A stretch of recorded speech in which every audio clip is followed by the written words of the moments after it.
Naglalakad sa koridor, may daladalang sobre, nilagyan ng sulat at bulaklak na tuyo. Nilapitan ko siya, ngumiti lang umiwas. Kinabukasan nakita ko sa iba nakakapit.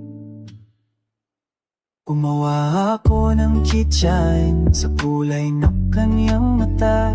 Inilagay sa mesa niya nang walang ingay, nang walang salita.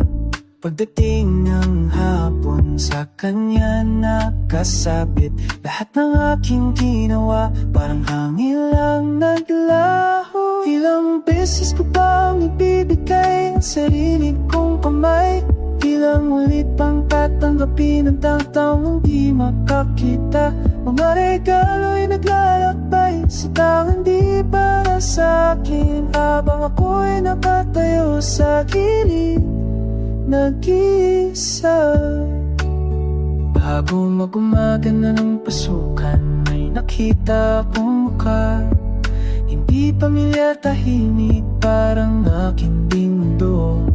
Binigyan ko siya ng simpleng bagay lang. Tumingin siya sa akin parang ako'y buwan. Ngayon alam ko na kung paano ako maramdaman ang pagbibigay na may kapalit ng tunay na pagtanggap. Mga regalo'y may tahanan sa kamay na handang humawak, at ako'y nakatayo sa harap, hindi na nag-isa. Lahat ng binigay ko noon natutulog sa iba, pero ngayon mayroon akong taong isip para sa akin. Di kailangan ng marami, sapat ng kaunti kung ang tumatanggap ay nakakakita. Sa bawat umaga, may bagong pag-asa.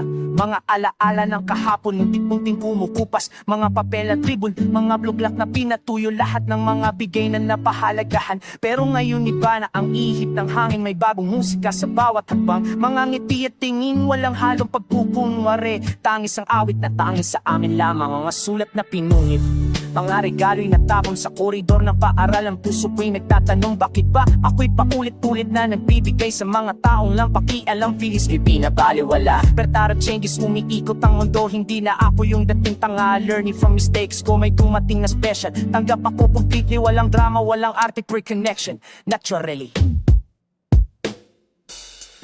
Sa umaga bago mag-umpisa, may bagong simulat.